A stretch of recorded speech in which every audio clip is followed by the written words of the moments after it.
In section 3.3, we're going to learn several rules for differentiation or several rules for finding derivatives of different types of functions. So these can all be proven, and maybe I'll talk about some things a little bit, but not a whole lot. But we're going to run through the rules and do a couple examples. So for this first part, we're going to look at, in fact, this has changed. This is just powers. We're going to look at powers, multiples, sums, and differences.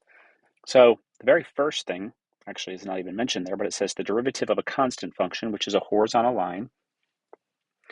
And we should know what that is because the derivative just represents the slope. And so the slope of a horizontal line is going to be 0. So we see here, if f of x is equal to some constant, then the derivative of f of x is just 0. And so over here, it says find y prime if y equals negative 12. Well, negative 12 is a constant, so the derivative of that is just 0. On to number 2.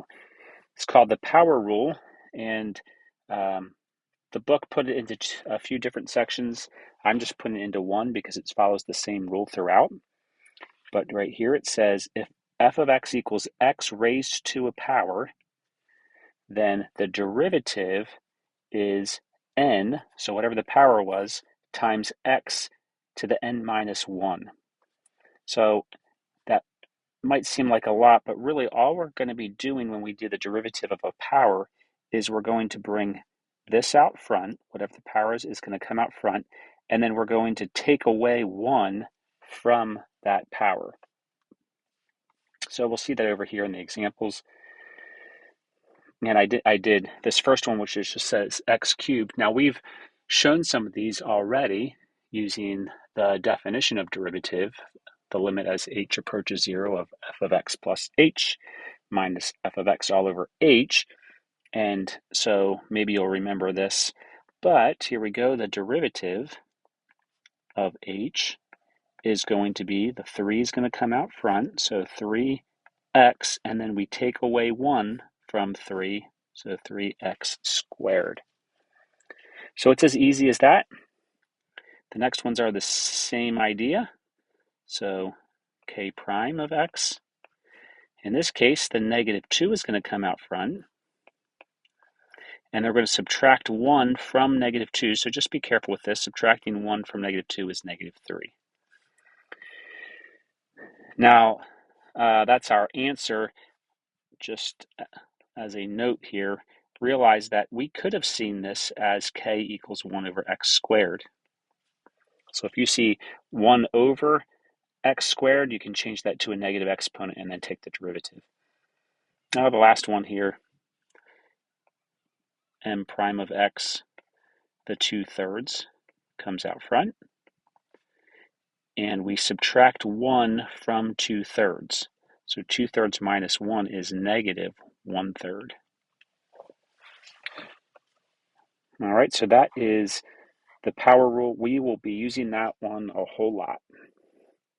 The next one is the constant multiple rule, and this here says if f of x is c times some function g of x, the derivative of f of x is just c times that function. So a constant, I usually say, just kind of comes along for the ride. So c is multiplied out here, a constant multiple, and it's going to be multiplied by the derivative here. So looking at these examples, this is actually 3 times x squared.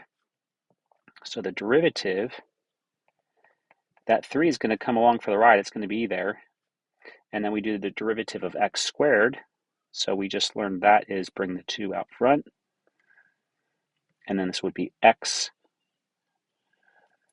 2 minus 1 is 1. So we just used this rule up above.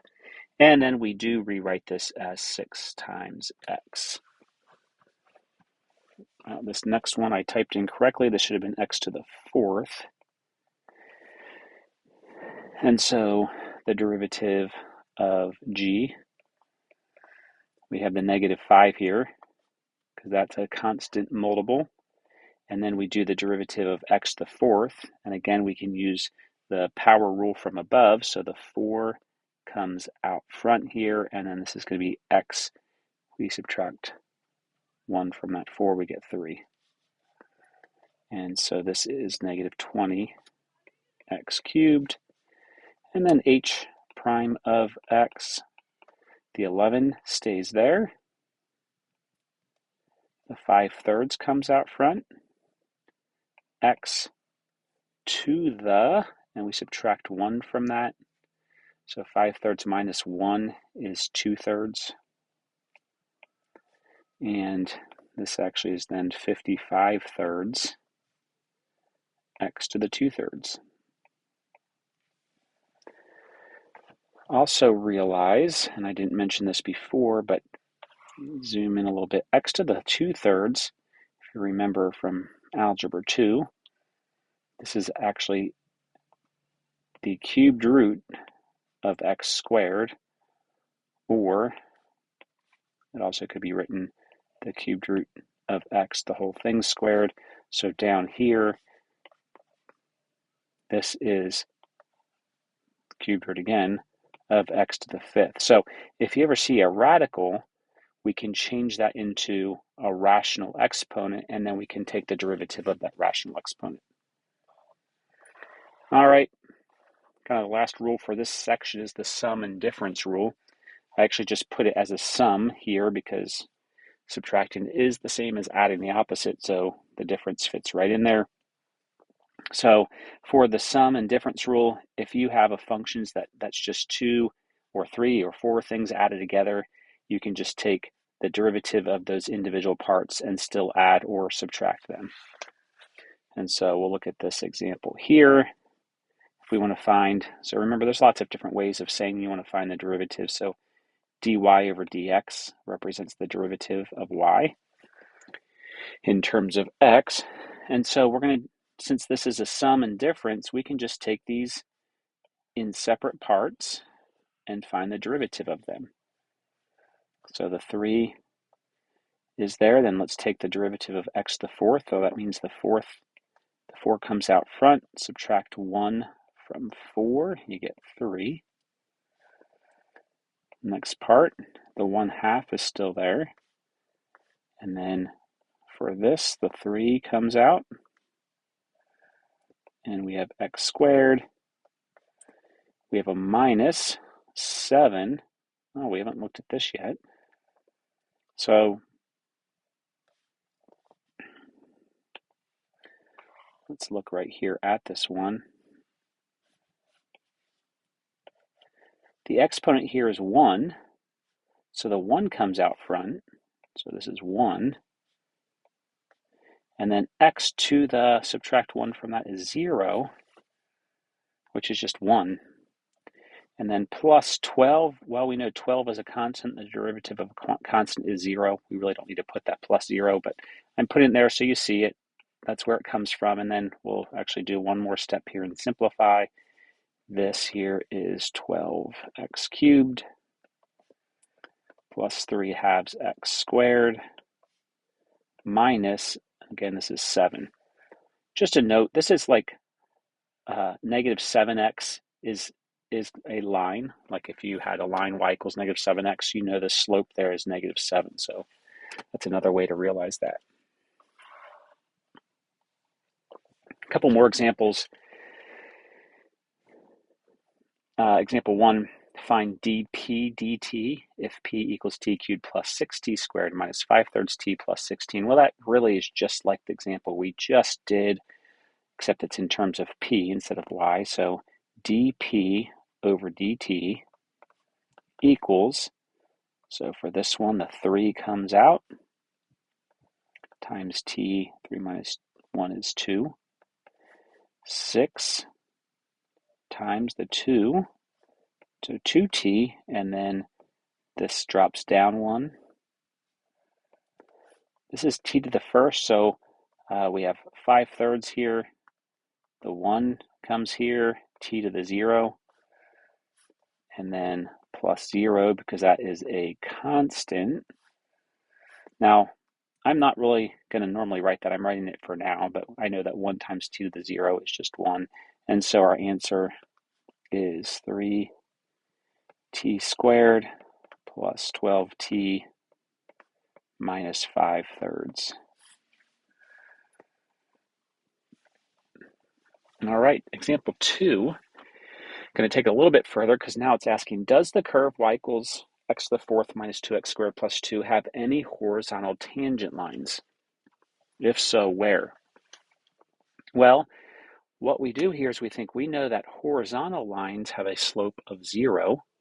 And so what we're going to do is we're going to take the derivative and see in what cases does that equal 0. If it does ever equal 0. So we're going to start by finding dy dx. So we're going to find the derivative because, again, the derivative gives us the slope, and we know we're looking for a horizontal tangent line. So we want a horizontal line, so we're looking for when the slope is 0. So first we're going to find the slope. So this is 4x cubed minus 2, and then this 2 comes out front. Now, just another thing, we're normally going to just multiply that in our head, and then the derivative of this is 0. So dy over dx, or dy dx, is 4x cubed minus 4x. That's the derivative. The fact that we want a horizontal tangent line is we want that derivative. So the derivative 4x cubed minus 4x, we want that to equal 0. Well, this is something that we solved way back. Actually, in this case, notice we could divide everything by 4. So if we divide everything by 4, we get x cubed minus x equals 0. Factor out an x.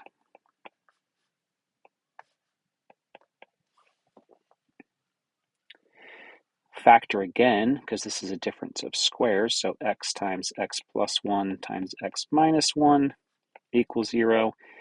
And what makes that 0? So x is either 0 or -1 or +1, and those are the x values at which you have horizontal tangent lines. So if it asked for the actual points, which it didn't, just asked where, so we can say at x equals 0, -1, and 1. Better yet is to put them in order. We could put these numbers back into our function to find the exact values, the exact points of where they are, where those horizontal tangent lines are.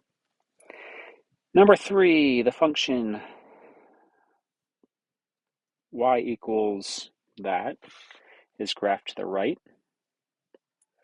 The graph has 3 horizontal tangent lines. At what points do these horizontal tangents occur? All right. Well, 3 horizontal tangent lines. So here is a horizontal line, tangent line. There's 1. Here's the second one. Here's the third one.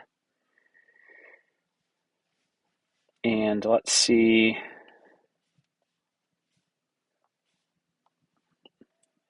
What we have here.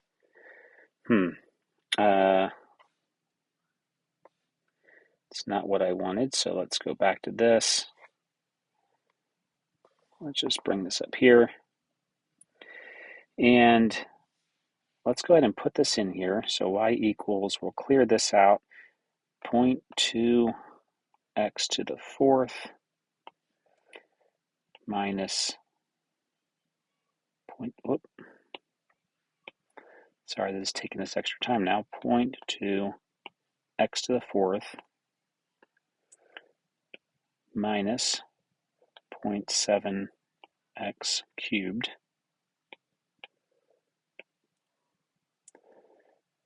minus 2x squared plus 5x plus 4.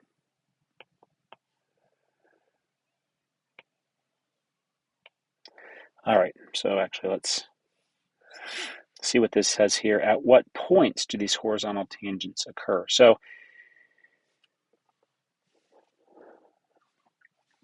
what we can do here is we want, again, we can find when the derivative is equal to 0. So we want to find when the derivative is equal to 0. I might have just taken up time and I didn't need to, but we'll see here. So the derivative of this is the point 4 comes out front, can be multiplied, sorry, the 4 comes out front can be multiplied by the 0.2, so this is 0.8. And then we drop down an exponent. Minus 3 times 0.7 is 2.1. X squared.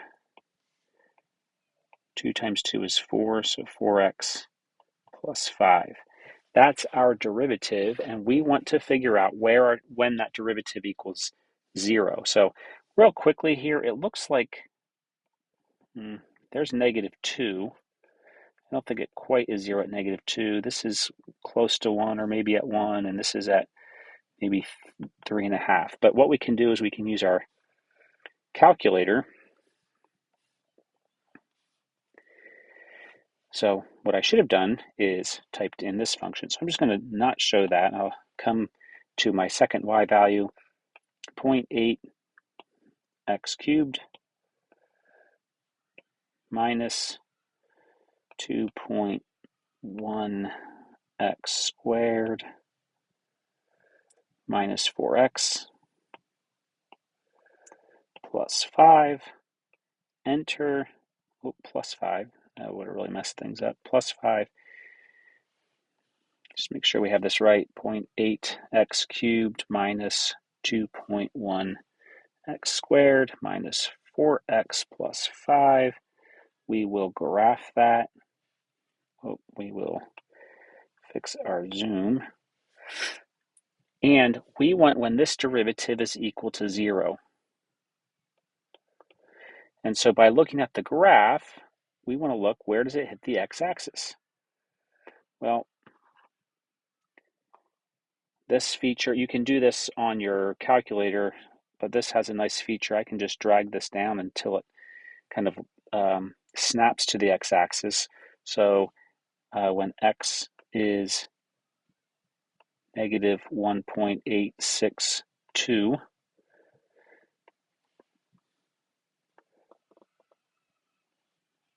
when x is 0.9484, and when